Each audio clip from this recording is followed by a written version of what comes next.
Olá pessoal, tudo bem? Bom dia, hoje é segunda-feira, dia 1º de junho, 11 horas da manhã, pontualmente, e estamos aqui, voltando aqui a nossa maratona de lives, né? Nesse ponto, vou bater um papo agora com uma jovem que é um dos maiores talentos do direito civil brasileiro, né? Estou falando de Ana Luísa Maia Nevares. E ela é sensacional. Desde o meu primeiro curso de pós-graduação em Direito Civil, eu sempre a incorporei, né? E ela realmente é encantadora. Sabe muito direito em geral, sabe muito direito civil e sabe muito direito sucessório, que é o tema principal das nossas reflexões hoje, o nosso corte epistemológico dessa aqui. E deixa eu ver se ela já chegou aqui. Deixa eu puxar aqui. Não, ainda não. Deixa eu ver. Ana Lu, cadê você? Eu vim aqui só pra te ver.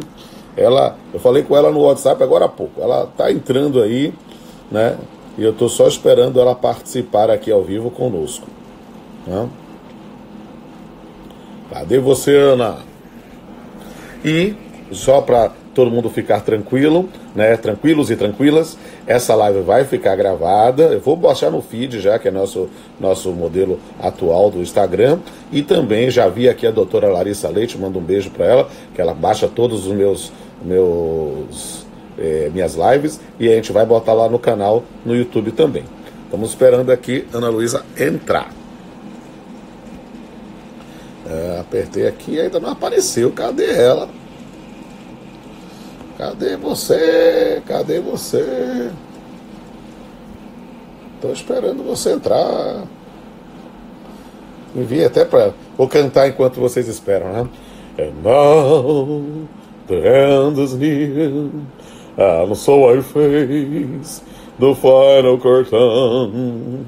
My friend, I'll say clear, I'll state my case, of which I'm certain. Aqui manda um abraço para todo mundo, inclusive para Fortaleza aqui. Doutora Alexandra Botão tá aqui. E eu já tô vendo a Ana Luísa aqui, ó. Ela entrou aqui agora, eu vou puxar aqui.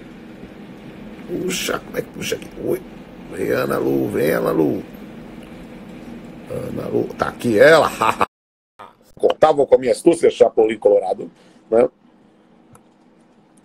E aí ela já está conectando, vai entrar, senhoras e senhores, com vocês aqui, Ana Luísa Nevares, professora, advogada, doutrinadora, autora de Direito Civil, na minha opinião, com essa cara de menina aí, uma das civilistas mais completas do país. Eu a tenho, a gente não pode confessar essas coisas, mas eu confesso que desde o meu primeiro curso de pós-graduação em Direito Civil, curso presencial, já no distante ano de 2002, mais ou menos, eu a incorporei sempre que é possível, principalmente no campo do direito sucessório. Ana Luísa fala muito bem, escreve muito bem e é uma professora encantadora. Eu estou tendo essa honra, esse prazer, esse privilégio de bater esse papo com ela, dentro dessa minha maratona de lives, que já passou de 160 lives, então já perdi a conta. Então, acho que hoje é capaz de eu chegar aos 170, mas eu realmente tenho essa imensa satisfação de bater esse papo contigo. Eu aprendi que nessa etiqueta das lives, quando a gente abre, eu preciso ficar falando, o pessoal perceber que a gente já está ao vivo e poder participar. Mas eu acho que eu já falei demais e eu quero, na verdade, ouvir e aprender ainda mais com essa jurista que é destinatária da minha amizade, do meu afeto e da minha profunda admiração. Ana Luísa, olha, caiu aí seu celular, virou de lado, olha só. Tudo bem, quem sabe faz ao vivo, não se preocupe. Bom dia, que bom tê-la aqui no meu Instagram. A palavra é sua. Ah, que bom. Olha, Rodolfo, quero te dizer que o prazer é todo meu, né? Então, nossa admiração é recíproca, né? Quando eu divulguei a nossa live, eu falei, olha, eu vou estar com uma pessoa que ensina e trata do direito com poesia, com música, com alegria, né? Porque eu acho que você cativa, né, as pessoas e agrega as pessoas e pode, e com isso aproxima mais as pessoas do direito, né, que muitas vezes é uma seara muito árida, muito complicada, né? Então eu acho que essa leveza que você tem, sem dúvida nenhuma, agrega as pessoas e pode, então, aproximar, e aproxima mais as pessoas do direito civil, né? Eu sei que você atua também na área do direito do trabalho, né? Mas as suas obras que eu conheço são as de direito civil, né? Porque direito do trabalho, eu tô realmente mais afastada, né? Então, eu quero dizer que é um prazer enorme estar aqui para a gente poder conversar mais um pouco, né? E, enfim, estou muito feliz, né? Bom, a gente combinou, né, de falar um pouco sobre as perspectivas do direito sucessório, né, na pandemia e no futuro, vamos dizer assim, né? Então, é um tema, na verdade, bem solto, né, que a gente vamos aqui conversar e ponderar, né? E eu acho que, claro, que na pandemia a questão sucessória, ela tá, vamos dizer assim, muito à flor da pele, né? Porque a gente está vendo a morte bater na nossa porta, né? Sim, estamos Com vivendo uma essa questão situação em toda do que... coronavírus. Isso. E temos uma situação Né? em que temos sempre conhecidos, pessoas próximas a nós, que estão testando positivo, que estão doentes ou estão morrendo. Então, na verdade, agora a morte tem nome e isso é o pânico que gera. Querida. Exatamente. Na minha área de atuação, né, como eu faço, enfim, bastante direito das sucessões, eu atuo muito em planejamento sucessórios, né, eu já faz parte, né, do meu cenário atuar nesse planejamento. Mas claro que com a pandemia eu tenho tido clientes com essa voz mais angustiada, né? Porque uma coisa é você saber que a morte vai chegar, porque a finitude é para todos. Outra coisa é realmente a gente ter um cenário em que há circulando uma doença que se comporta em cada um de uma forma, né? Então ninguém nunca sabe o que vai acontecer com você mesmo, né? Ontem eu recebi um vídeo da Reddor para saber quanto você sabe da pandemia, do coronavírus. Então fui fazendo esse testezinho assim com os meus filhos, para ver o que eles sabiam, porque o teste falava, olha, se você tiver várias informações, a sua chance de se contaminar é menor. Mas é isso, é menor, porque a gente pode se contaminar com uma compra que chega e a gente não percebe, sei lá, né, uma bobagem, a gente bota a mão no rosto, né? E outro dia eu estava até vendo também um videozinho explicando por que a gente coloca tanto a mão no rosto, né? Que aí mostrando as pessoas rindo, botando a mão na frente, espirrando, porque é realmente uma coisa inata do ser humano por conta da posição fetal, que no útero a pessoa fica com a mão, o neném, né, fica com a mão muito tempo na boca e no rosto. Então a gente tem essa coisa, vamos dizer assim, instintiva de colocar a mão no rosto. Quando você está pensando, ai, ufa, né, aí você ria. Então, por tudo isso, é uma coisa muito difícil mesmo a gente evitar se contaminar. Mas tudo isso eu estou fazendo essa ponderação só para chegar ao ponto de que agora também eu estou escutando dos meus clientes essa fala mais angustiada, né? Dizendo que, olha, eu posso a qualquer momento, né, pegar a doença, não sei o que vai acontecer comigo, né? E realmente a primeira coisa que se passou, né, foi a questão do testamento. Porque...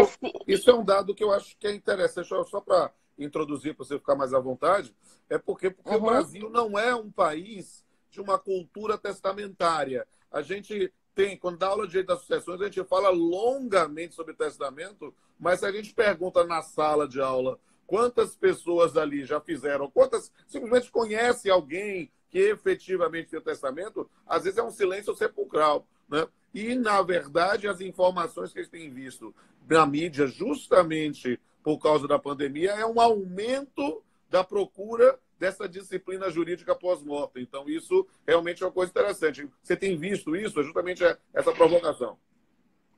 Então, eu na verdade, Rodolfo, assim, tenho visto sim essa ideia, né? Mais gente querendo fazer testamento por causa dessa angústia, né? Acho que muitas pessoas já tinham em mente fazer um testamento, mas deixavam aquele projeto para lá, né? Adiar, não, eu vou fazer, vou procurar um advogado, vou, não. E de repente, com toda essa pandemia, o projeto, né, passou a ser prioridade. Fazer um testamento, né? Eu costumo brincar, assim, às vezes que quando meus clientes querem fazer um testamento, eu quero fazer logo, porque a gente nunca sabe, né? Que horas que vai chegar o nosso momento, né? Então, a pessoa decidiu fazer um testamento, tá na pauta, vamos embora, vamos fazer. Então, eu acho que nesse momento os projetos, né, que estavam adiados chegaram, né, em frente, né, para fazer o testamento. E o que acontece? Eu também concordo com você, Rodolfo, que o testamento é algo, vamos dizer assim, não muito na nossa prática do dia a dia do Brasil. Mas eu tenho para mim que isso também acontece por alguns motivos, né? Primeiro, por uma falta de informação das pessoas, porque o testamento, planejar a sucessão não necessita ter grandes fortunas. Eu acho que muita gente tem um pouco essa visão que eu acho que é equivocada, né? De achar que esse termo planejamento sucessório só caberia, então, para grandes fortunas, pessoas que têm muitos recursos, e não é verdade, né? Porque o planejamento é algo que deve estar presente quando você percebe na sua sucessão uma possibilidade de conflitos, né? Então, por exemplo, você tem uma segunda mulher, filhos de um primeiro casamento, um filho muito menor do que o outro. Por exemplo, você sabe que se você falecer hoje, você está deixando um filho de 35 anos, formado, já trabalhando, e um filho de 5, né? Que como que ele vai ficar na sua ausência? Então, eu tenho muitos casos de clientes porque a família foi sendo muito alterada, né? A gente tem hoje um código de 2002, um código velho. Por que um código velho? Porque ele foi concebido na década de 70. E na década de 70, o divórcio só chegou em 77. Ele foi todo pensado, concebido numa visão da família fundada só no casamento. E a prova disso é quando a gente olha para o Código Civil, eu gosto de olhar sempre o índice, né? E a gente vê a geografia do Código Civil. E a gente, na geografia do Código Civil, vê que o direito de família, ele está todo calcado no casamento. De repente, aparece um capítulo da união estável, né? E esse de repente, por quê? Porque na tramitação do projeto, chegou lá e falou, bom, como é que a gente agora vai deixar a união estável de lado? Um projeto que tramitou mais de 20 anos nas nossas casas legislativas. Então, enfiaram lá de qualquer jeito a união estável, né, no nosso código. Então, ele é todo concebido numa visão de casamento matrimonial, né? Desculpa, uma visão de família fundada no casamento, né? E eu acho que ele chegou velho, então, para a nossa sociedade, né? A nossa sociedade mudou muito. O divórcio hoje, a gente está vendo várias decisões de juízes decretando até o divórcio de uma forma unilateral, né? Porque entendendo que é um direito potestativo, então basta que, de fato, a pessoa queira fazer. Então, isso traz para a pessoa maior dinâmica na família, né? Outras relações da socioafetividade, filiação socioafetiva, que gera também parentesco com os ascendentes do pai socioafetivo. Enfim, muitas questões que o direito sucessório está sendo chamado a resolver na hora da morte, porque é uma hora muito difícil, né? É uma hora do luto, é uma hora complicada. E aí, nessa hora que as pessoas estão muito mexidas, várias questões que podem trazer conflitos, angústias, estão sendo chamadas a resolver pelo direito sucessório. E ele não está trazendo essas respostas, né? Então, eu agora vou tratando um pouco, né, do futuro, vamos dizer assim, né? Mas também, já de antemão, antes de chegar no futuro, né, para trazer de volta o tema do testamento, né? Que ele não é para grandes fortunas, ou o planejamento sucessório em si não é para grandes fortunas. Então, se você visualiza na sua sucessão algum conflito, e às vezes você nem visualiza, né? E esse conflito pode existir. Eu tomo a liberdade aqui, já que a gente está tratando de um assunto assim bem leve, né? Que eu tive um cliente uma cliente que ela me trouxe a seguinte situação. Ela era segundas núpcias do marido, né? E esse marido tinha 2 filhos de um primeiro relacionamento. E aí, o que ele fez? Ele chegou no escritório de um advogado e falou, olha, eu quero escrever uma carta das minhas vontades para depois da morte. E o advogado falou, então você tem que fazer um testamento. Ele falou, não, de jeito nenhum, não preciso fazer testamento, porque eu tenho certeza que a minha família vai cumprir tudo o que eu quero que aconteça.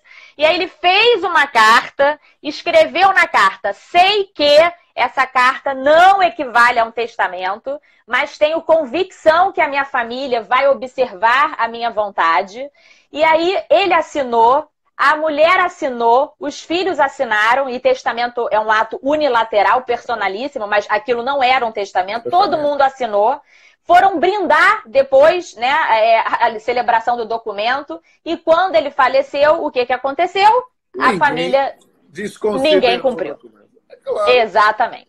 Claro, né? Eu penso as pessoas falar da morte, Ana, né, para ser uma coisa poética, da indesejada da gente, né, as pessoas têm medo de falar da morte. E quando aparece que a palavra testamento, para muitas pessoas, né, eu não sei se é pelo problema da vintena, não sei se é pelo problema da formalização, não sei se é por um receio meio... talvez diria inconsciente do indivíduo de atrair a morte, né? O indivíduo não quer usar, pelo menos culturalmente, não quer usar a palavra testamento. Então acha, não, vou resolver tudo, sabe? Mutatis mutandis, pensando lá no campo do direito do trabalho, né, que é a minha área, às vezes eu vejo, existem formas para se formalizar, meios para se formalizar determinadas modificações, e o indivíduo, não, eu fiz tudo um acordo, acertei, tudo bonitinho, e eu digo, meu Deus do céu, mas quer se desprezar, então é aquele direito da sua cabeça, e não o direito do mundo. Isso realmente é algo que é muito complicado, e a gente precisa ter esses momentos leves mesmo, de conversar dessa maneira informal para abrir a mente das pessoas. Eu fico dizendo que direito é muito sério, não precisa ser sisudo. A gente pode ser leve explicando, mas é porque é alguma coisa muito importante da vida. E talvez com a leveza, complementando o que você falou, a gente consegue, às vezes, abrir a mente do pessoal. E eu estou querendo dizer aqui, gente, olha, só para o pessoal perceber, sabe que eu gosto de falar para caramba, mas eu, na verdade, eu quero aprender muito com a Ana Luísa, que a Ana Luísa é sensacional. Então, estou vendo aqui várias colegas, várias amigas do todo o país aqui. Estou vendo a doutora Jucimara lá de Sergipe, estou vendo a doutora Viridiana lá de Presidente Prudente, lá do interior de São Paulo, né? A doutora Laura lá do Rio Grande do Sul, pessoas que participam aqui de diversas lives minhas. Olha, é um contato importantíssimo. Vocês todos e todos que estão nos ouvindo, não deixem aí de seguir doutora Ana Luísa Nevares aí no Instagram. Sem sombra, eu quero ver, depois eu vou perguntar para ela, eu quero ver esse Instagram dela bombado, né? Porque para mim vai ser um prazer divulgar o seu pensamento. Continue, meu amigo. Então, muito obrigada, Rodolfo. E eu quero desmistificar essa questão, né, de achar que testamento atrai morte. Olha só, o testamento é um ato revogável. Você pode mudar a hora que você quiser. É um ato personalíssimo. Você não tem que dar satisfação para ninguém que você está fazendo o testamento, né? Então, até o que está acontecendo? Vários estados, né? Porque agora falando das formas de testar, porque o testamento, ele também é um ato sério, né? No sentido de que ele vai estabelecer uma disposição para depois da morte e a pessoa não vai mais poder repetir aquela situação, né? Aquele ato, e ele tem intrinsecamente uma gratuidade. Então, por ele ser gratuito, é que também tem gente que quer entender melhor o que é o pai ou o tio, vai testar, né? Então a pessoa pode ser alvo, não exatamente de uma coação, mas de uma pressão, né? A gente sabe que pressão da família é uma coisa muito difícil, não é? Aquele temor reverencial. Então, o testamento, ele tem esse lado, e por isso é que ele precisa ter uma forma, porque a forma protege também o testador, né? Protege a espontaneidade do testador, protege, vamos dizer assim, os próprios herdeiros que depois têm um meio de executar o testamento. É lógico que a gente fica sempre numa dicotomia. Que forma que deve ser? Né? Uma forma menos solene ou mais solene? Então, a gente tem essa dicotomia onde que a forma transita, né? E o nosso Código de 2002, ele simplificou as formas testamentárias. Então, o testamento público precisa de 2 testemunhas e é lavrado perante o tabelião. O cerrado, que é o menos usado no Brasil, que é o testamento secreto, você, então, faz em casa a cédula e leva a cédula testamentária para ser aprovada pelo tabelião perante 2 testemunhas. Aí o testador, então, leva para casa aquele testamento costurado, selado, né? É assim, igual o filme que a gente vê. E o testamento particular, que é feito em casa, no seu escritório, no qual você chama 3 testemunhas, lê para ela o testamento, depois todo mundo assina. E aí aquela cédula também fica com você, né, única.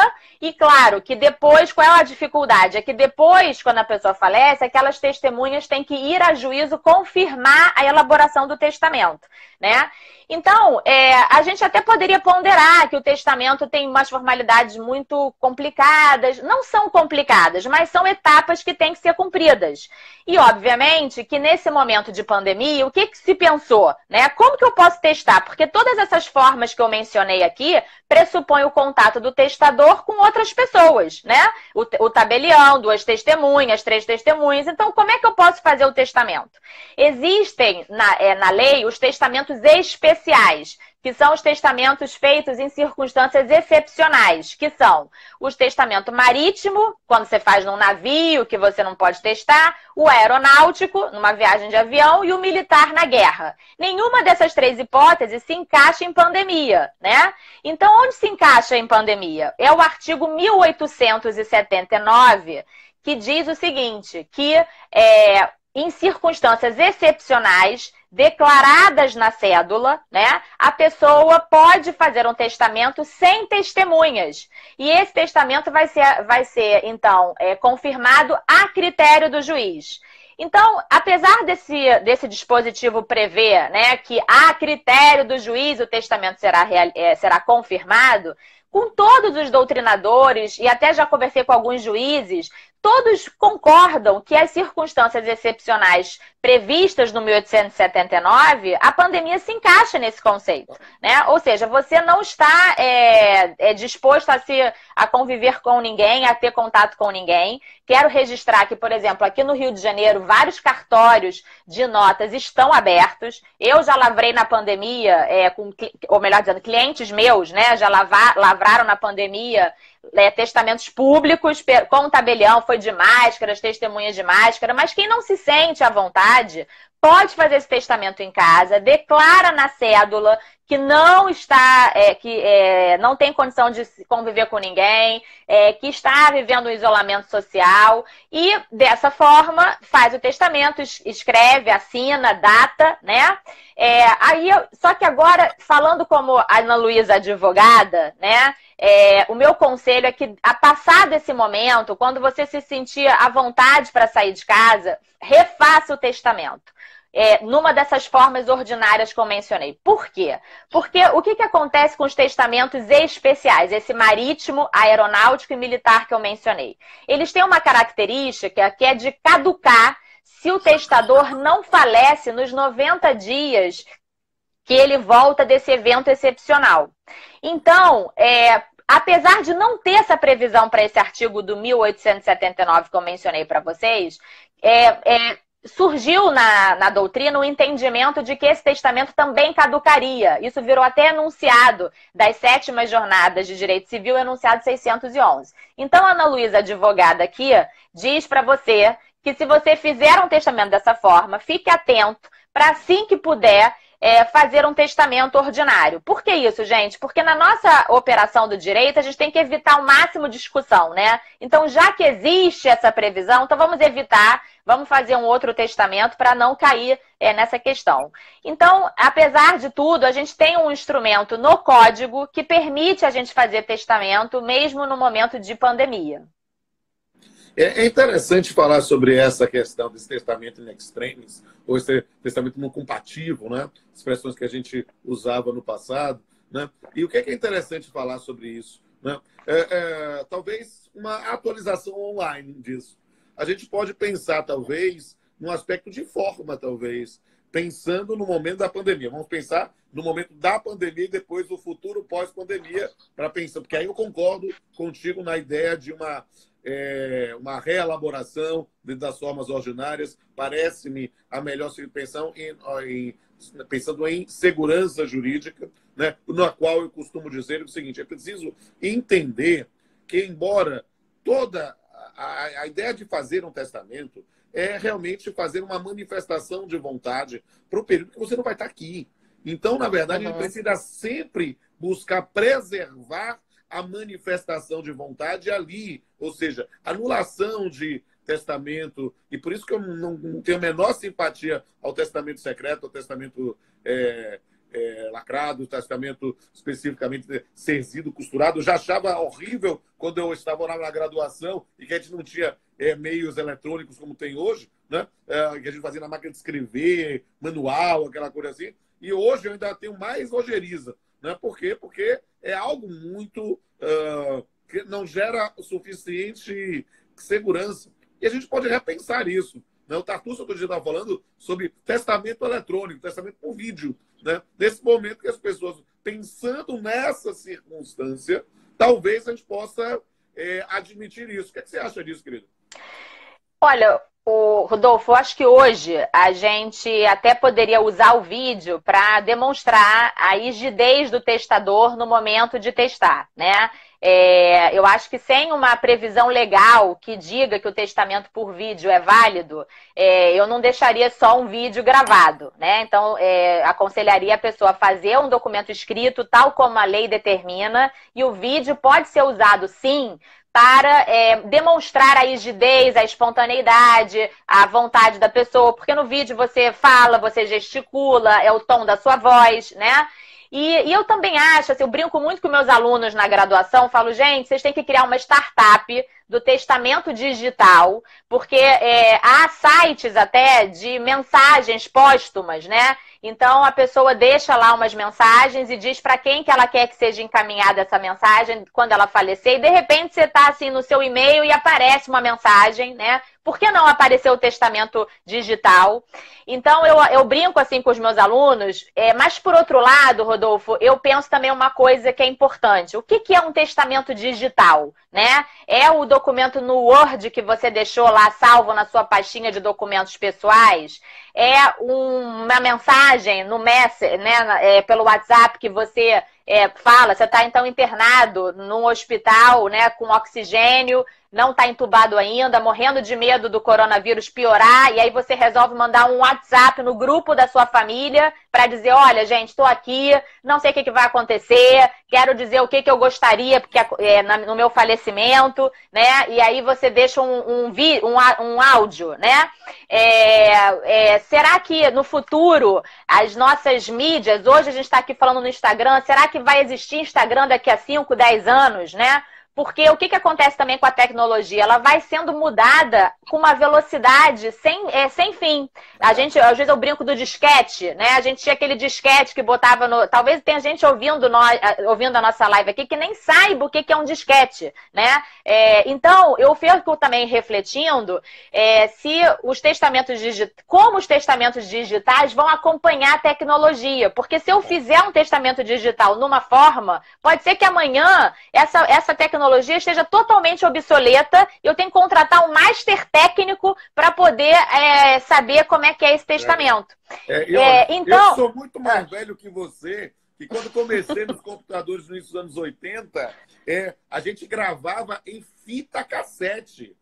E eu tinha também. O disquete flexível já foi um avanço, depois o disquete rígido, já foi um CD, e hoje todo mundo só trava o caminho digital, ou seja, muitas das pessoas que estão vendo aqui nunca viram uma fita cassete, né? Exatamente, eu tinha várias fitas cassete. De vídeo, isso. Cassete, seja, a gente pensava em VHS, tinha o Betamax, que nem fez tanto sucesso, que era da Sony, e só gente assim, da minha idade, não da Ana Luísa, que na verdade ser minha filha, né? Que sabe dessas coisas. Diga aí, meu querido. Então, e por isso é que eu penso, né, Rodolfo, que vai ser esse testamento do futuro, né? Talvez a gente possa chegar num ponto que não necessariamente vai ter uma forma pré-estabelecida, mas que a gente vai pensar se aquele ato preencheu certos requisitos, né? Como de prova da manifestação de vontade, de prova da rigidez e da espontaneidade do testador, de ser uma forma possível de executar o testamento, né? Do testador ter tido, então, uma proteção, né? Então, pode ser que a gente alcance essa situação, né? A tecnologia chegando a tantos, né? Tão veloz, né? Talvez se a gente limitar essa situação, a gente possa perder alguns testamentos que não rodem mais em um lugar específico, né? E talvez um arquivo no Word, nos documentos pessoais, escrito meu testamento, talvez não sirva como testamento, porque a pessoa pode estar lá fazendo só um rascunho, né? Eu tive um caso muito engraçado uma vez, quer dizer, engraçado, é triste, para quem está de fora, né? Mas era uma tia de uma família que não tinha filhos, só tinha sobrinhos, e ela então toda hora queria fazer um testamento. Aí chamava os sobrinhos, aí os sobrinhos iam para casa dela e ela, olha, aqui está o meu testamento, aí lia para os sobrinhos, aí depois os sobrinhos iam embora, brigavam entre si, daqui a alguns meses ela resolvia mudar o testamento, chamava os sobrinhos de novo, e aí fazendo isso, no final da história, o que ela tinha era só uma carta escrita, que não era um testamento, né? E aí eu brinquei com minha cliente, falei, olha, sabe o que ela estava fazendo? Ela estava manipulando vocês, ela queria atenção, porque no final ficou toda a divisão pela lei, todo mundo ficou igual. Eu falei, o que ela queria era isso, era atenção. Aí vocês iam lá e ela falava do testamento, né? Então, eu acho que também a gente precisa entender que o testamento tem um ato de seriedade, não vai ser qualquer coisa que vai poder valer como testamento. Mas eu acho que se a gente já começar a falar da sucessão no futuro, eu acho que a gente está na pauta, né, pensar na forma de testar. Né, tá nessa pauta. E talvez a gente chegue num momento em que a gente se preocupe mais em como garantir a proteção, a execução e a prova do testamento do que necessariamente a uma forma em si pré-estabelecida. Né? Oi, estou aqui. Eu estava vendo as perguntas do pessoal aqui. O pessoal queria saber sobre testamento no estrangeiro, sobre validação no Brasil. Eu estou vendo as perguntas para você ficar mais à vontade para falar, mas continue falando aí. Tá, o meu aqui, não sei porque as perguntas estão meio travadas aqui, né? Porque tá vendo como é que a gente fica refém da internet, né? Então, a gente tá... há 25 anos e agora a gente está pensando nesse campo de utilização das audiências virtuais, seguindo a linha do CNJ fazendo isso, mas eu digo, gente, a gente precisa ter paciência em dobro, tolerância multiplicada. Por quê? Porque o acesso à tecnologia não é fácil. As pessoas, cada um, e eu digo assim com liberdade, falo, eu sou nativo de um mundo analógico, que migrei para o mundo digital. Me adaptei bem, me naturalizei no mundo digital. Mas é preciso entender que, às vezes, os nossos filhos, eles já são nativos de um mundo digital. Primeira vez que mexeram, eu digo assim, Ana, mesmo você sendo mais nova do que eu digo assim, olha, pessoal, a primeira vez que você mexeu numa tela touchscreen, provavelmente você se mordeu. Você ficou batendo na tela assim. E seus filhos já mexem, ficam vendo a galinha com a maior tranquilidade. Exatamente. Exato, numa tranquilidade que a gente não tem. Então, é algo de adaptar. Mas siga aí. Mas o testamento no estrangeiro, é importante a gente registrar que, olha só, o testamento é um ato que ele vai ter validade se ele cumprir a forma prevista na lei onde ele foi celebrado. Então, nada impede. Eu fiz um testamento na Itália, segui as formalidades da Itália e trago o testamento para cá e peço para o juiz para cumprir aqui. E o juiz, então, vai olhar, vai pedir para você trazer a lei italiana, para você provar a lei italiana, para ver se aquele ato observou as formalidades. Tem uma coisa que a gente não admite aqui no Brasil, que é o testamento conjuntivo, ou seja, de duas pessoas. Então, tem países que admitem os testamentos conjuntivos. Aqui, a gente entende que isso viola a ordem pública, né? Pelo menos é a nossa posição mais frequente. Embora eu devo registrar que no Distrito Federal teve uma decisão que autorizou o cumprimento de um testamento conjuntivo. Eram 2 portugueses que fizeram juntos o testamento, beneficiando uma filha de criação. Eles não tinham nenhum parente e o juiz, então, entendeu que era o caso de mandar cumprir o testamento conjuntivo.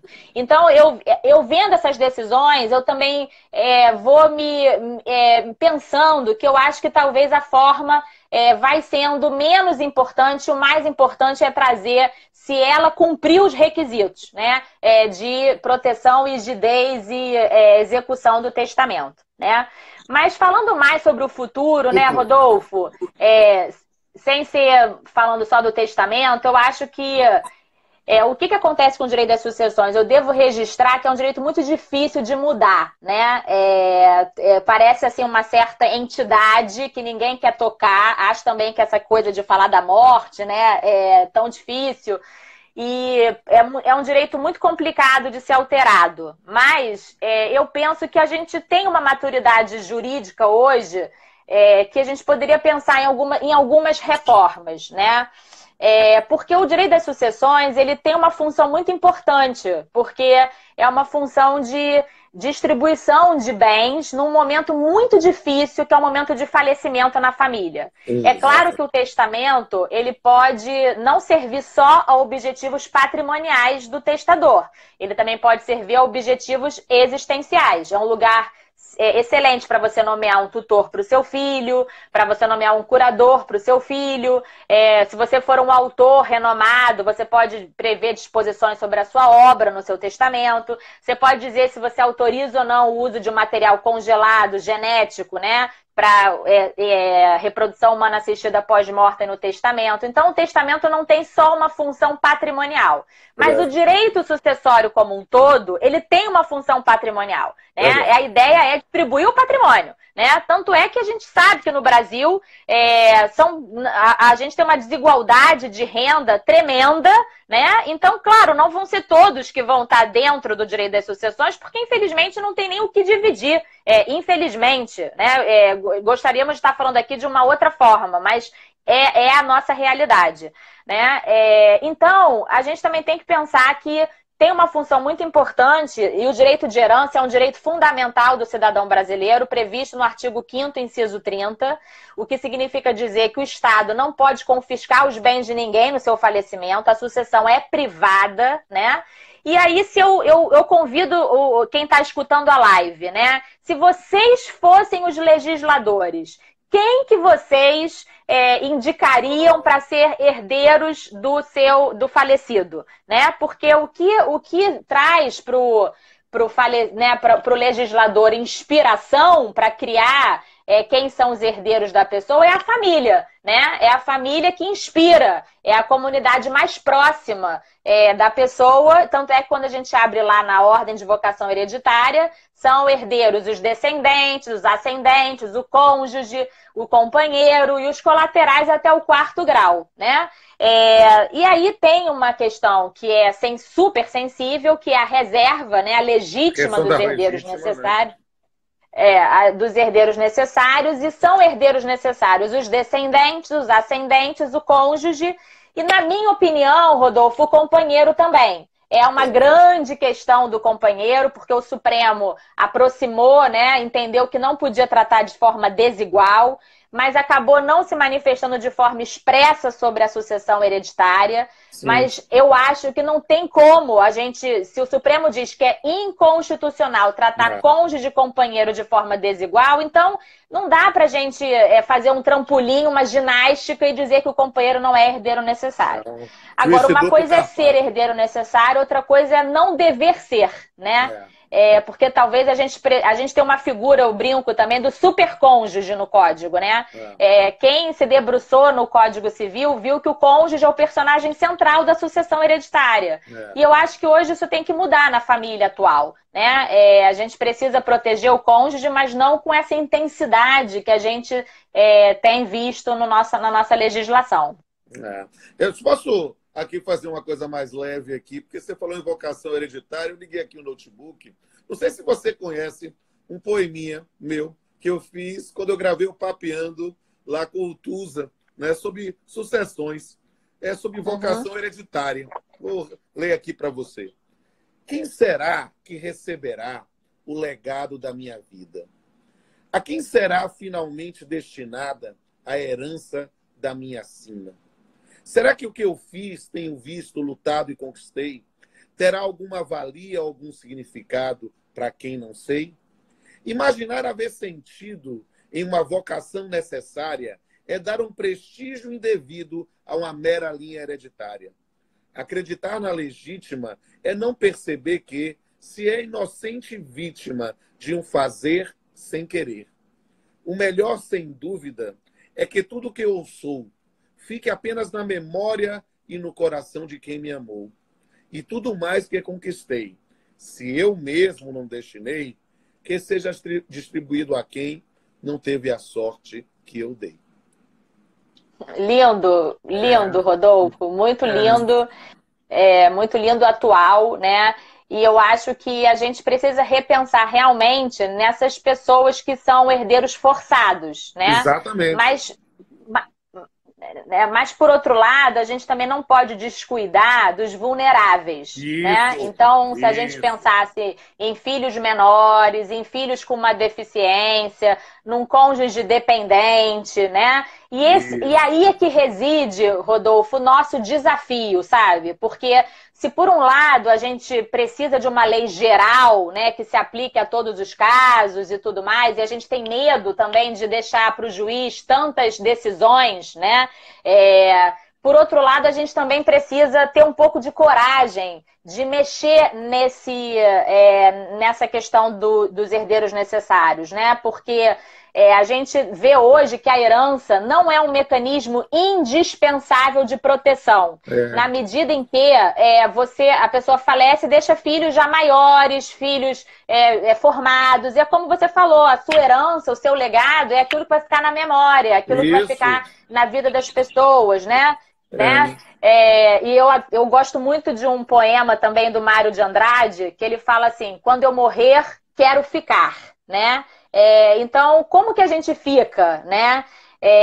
E a gente, então, precisa ter essa coragem também de repensar nessa figura da herança necessária. Eu e Pablo, lá no livro, né, a gente toma partido, sabe? A gente diz, olha, temos que aplicar a legítima por direito positivo, algo, mas do ponto de vista doutrinário e ideológico, a legítima só faz sentido quando pensamos em vulneráveis.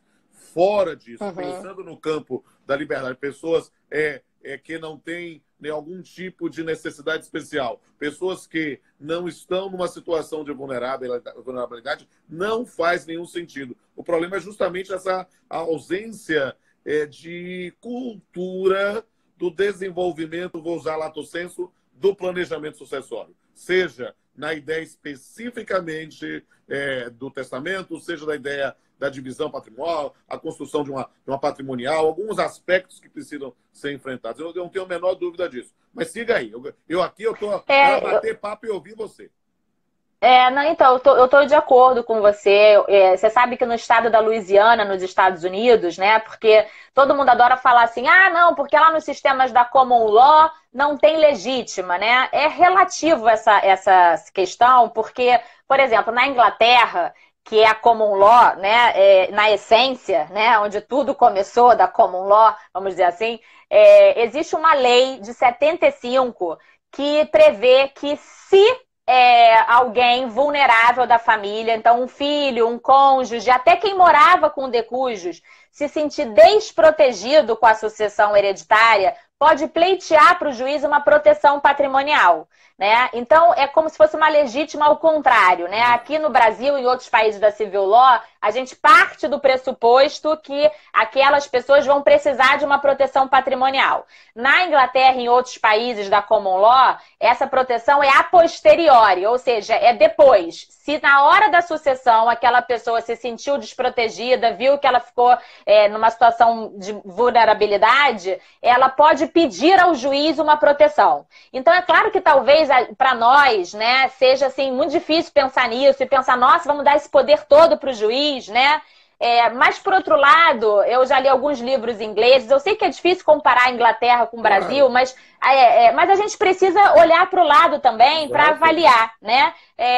E acaba que essa lei funciona como uma certa pedagogia. Como você já sabe que não pode deixar os seus parentes mais próximos e dependentes de você em vulnerabilidade, você já testa e faz o seu planejamento pensando neles, né?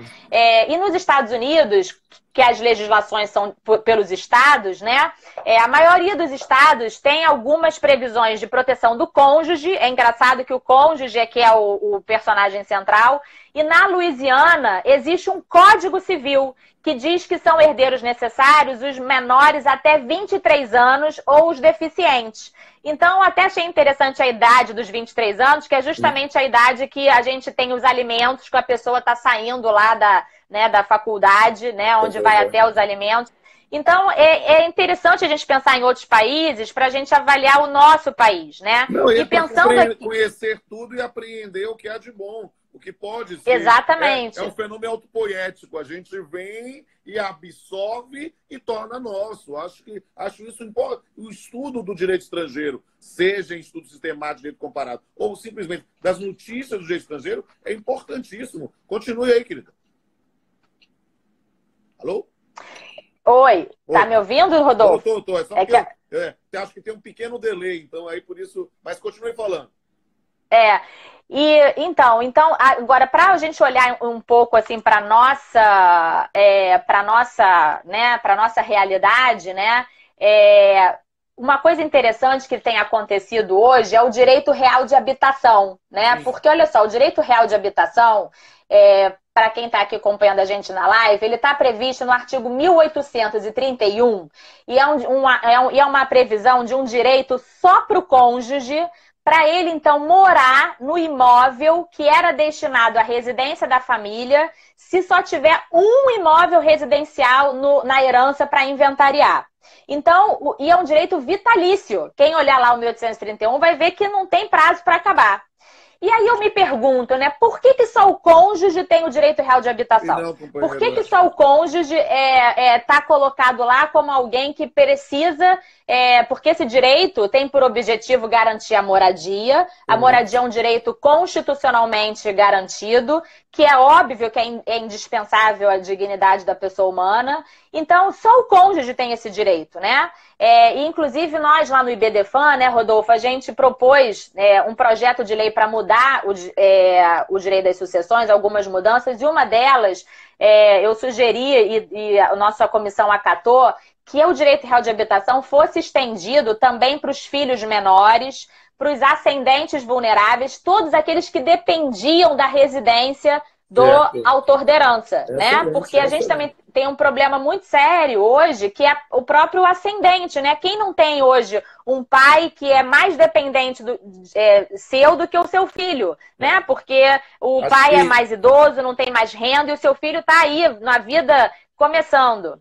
Acho que a premissa deve ser a habitação anterior, a habitação no momento da morte, ou seja... Da morte, e depender dela. Verifica quem mora efetivamente ali, quem depende daquela habitação para se preservar. Acho que a compreensão é isso, porque talvez, e aí eu vou só fazendo brainstorming, né, a gente pensar não somente em cônjuge e companheiro e a extensão para ascendentes, descendentes, ou talvez a todos aqueles que têm uma relação de dependência com o decúbito. Isso, né? com o Porque decúbito. às vezes você pode ter a enteada ou enteado. Às vezes você pode ter, que ele não é descendente, mas e não estamos falando de paternidade socioafetiva, porque aí seria forçar a barra para ver, mas ele já reside ali. Às vezes você tem um menor sob tutela, você tem o sobrinho que mora na casa para estudar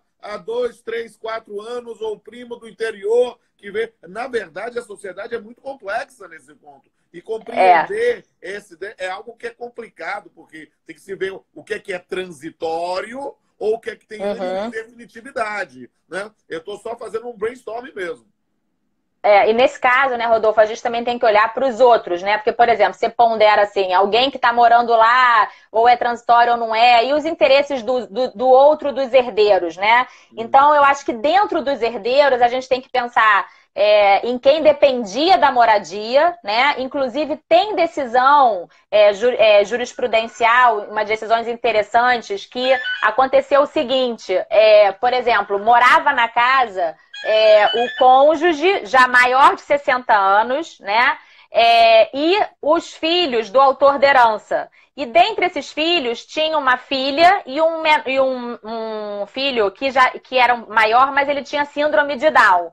Então, esses filhos eram filhos só do autor da herança e o cônjuge era segundo casamento. O que aconteceu depois que a pessoa faleceu? Começou um desentendimento muito acentuado na casa, e o cônjuge invocava o direito real de habitação. E, de fato, ele tinha, pelo 1831. Só que o juiz entendeu que ele tinha que sair da casa, apesar dele ser idoso, esse cônjuge sobrevivente, porque o filho com a síndrome de Down morava lá desde que tinha nascido, não era o caso do cônjuge, precisava mais da residência, mais vamos dizer assim, da estabilidade daquela moradia do que o cônjuge, e entendeu, então, que era mais importante que o filho que tinha essa síndrome de Down, junto com a outra filha, que passou a ser a curadora dele, ficassem na casa. Então, foi uma decisão bem interessante do Tribunal de São Paulo, que trouxe essa concretude, né, da relação familiar para dentro da questão. E o que é interessante é perceber como a questão poderia ser resolvida na construção de canais de comunicação dos sobreviventes, né? Porque se o cônjuge sobrevivente e o filho com síndrome de Down já coabitavam, né? Por que pensar em botar para fora? Por causa dessa cobiça em relação ao bem é meu, o bem é não. Ou seja, eles poderiam, já que já haveria uma coabitação pré-existente ao falecimento, continuava, ainda que incorporasse a irmã como curadora, né? Talvez pensar a ideia de delimitação de espaço, de disputa, na verdade, a pior coisa para o nosso planejamento sucessório. Minha amada Ana Luísa, estamos falando aí há 51 minutos. O Instagram daqui a 9 cai. Então, eu quero dizer que estou amando, mas eu vou pedir para você ir para as suas considerações finais, porque senão a gente cai. Embora eu estou adorando, e o pessoal aqui, nós estamos com topos de audiência aí enormes, então depois eu mando para você todo o relatório, mas quero dizer que estou muito feliz e mais uma vez dizer a todo mundo, a jornalista fala, olha, essa live não se preocupe, vai ficar gravada, vou deixar aqui no feed do meu Instagram, vou fazer o download, a doutora Larissa já está aí, vamos colocar no canal no YouTube também, né? E todos convocando todo mundo a seguir a doutora Ana Luísa Nevares aqui no Instagram. Eu quero, amanhã ela vai me dizer, eu quero que ela tenha ganho, no mínimo por baixo, uns 100 seguidores de hoje para amanhã. Então eu quero todo mundo seguindo, me avisa, eu vou cobrar dela depois e depois quem tiver a notícia de acessar no YouTube, me manda uma mensagem inbox que eu mando os links. Ana, palavra é sua. Então eu vou aproveitar aqui e dizer que o meu Instagram é Ana Luísa Nevares, né? Então, enfim, todos estão muito bem-vindos, né? A ideia do meu Instagram é realmente divulgar eventos, divulgar decisões, questões afeitas ao direito de família e das sucessões, né? Quero dizer que assim, o professor Rodolfo é muito generoso, né? E eu acho que isso é uma virtude, né? Existe um livro que eu recomendo a todos chamado Pequeno Tratado das Grandes Virtudes. de um filósofo francês chamado André Comte-Sponville. E uma das virtudes é a generosidade, né? E eu acho que a gente tem em você, Rodolfo, realmente uma pessoa muito generosa no âmbito do direito civil, e isso é muito importante, né? Me sinto muito privilegiada de estar aqui no seu espaço. E falando, né, desse tema tão difícil, que é o direito das sucessões, parece tão imutável, né? Então, eu acho que a gente precisa repensar um direito das sucessões mais concreto, né? Uma crítica que é muito feita ao direito das sucessões é que ele é neutro. Vamos lá, divide por cabeça, né? E pronto. Ninguém se importa se o filho tem deficiência, se o filho é menor, né? Não tem essa questão mais objetiva, mais concreta dentro das relações sucessórias, né? Que bem que está sendo inventariado? Era um bem que era destinado à moradia de alguém? Era um bem que era indispensável ao exercício da profissão? Né? Então, a natureza do que está sendo transmitido e quem está sendo figurando como herdeiro parece passar longe para o direito das sucessões. Então, o meu recado é a gente convidar todos, né, a um direito sucessório mais concreto e a gente repensar, né? Apesar de tudo, eu penso de um jeito, mas eu sou muito também dogmática. Acho que a gente tem que aplicar a lei como ela é, mas isso não nos impede de repensar, de refletir e de fato, né, contribuir para um direito sucessório mais humano, mais fundado na dignidade da pessoa humana. Amém, meu amado. E dizendo ao pessoal, olha, se você não localizar aí o Instagram da Ana Luísa Nevares, no card que eu postei, tá lá marcado. É só clicar, você vai achar. Não tem desculpa. Quero todo mundo seguindo ela. E quero, para encerrar, eu recitei uma poesia, né, que fiz para live, pro Papeando, que eu fiz com o Tusa. Eu quero um dia, quem sabe, se o Papeando voltar algum dia, num pós-pandemia, eu faça contigo, querido. E eu fiz um outro sensacional com um amigo nosso, Rodrigo Mazei, sobre um tema que você mencionou, que eu gostaria muito que o pessoal pesquisasse, que é o tema de planejamento sucessório. E eu vou encerrar recitando um pouquinho, é curtinho, né? Para que a gente possa encerrar. Planejamento sucessório. Quando um dia terminar a minha jornada terrena, quero apenas encontrar a paz em minha pequena estrada de férteis encontros, alguns triunfos e acertos, mas também de desencontros, reencontros, derrotas e apertos.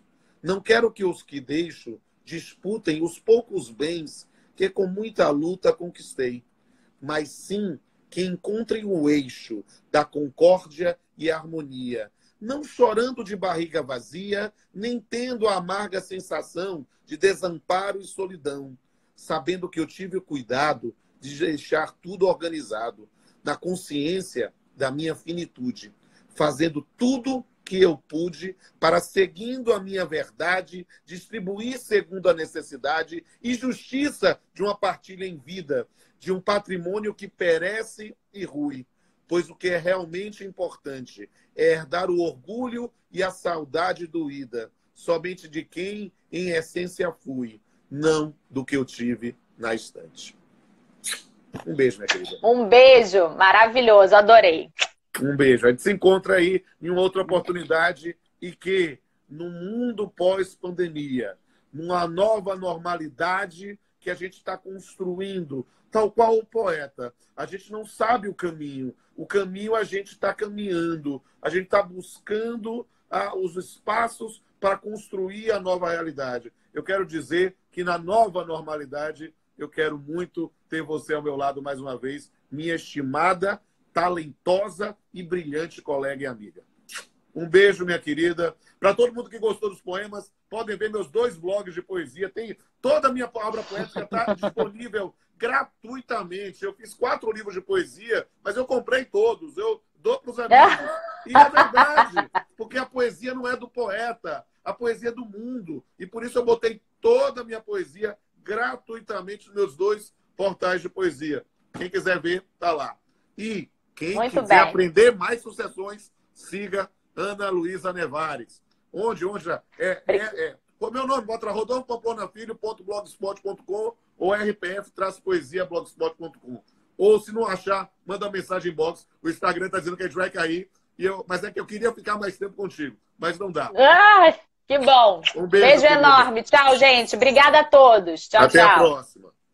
Até a próxima.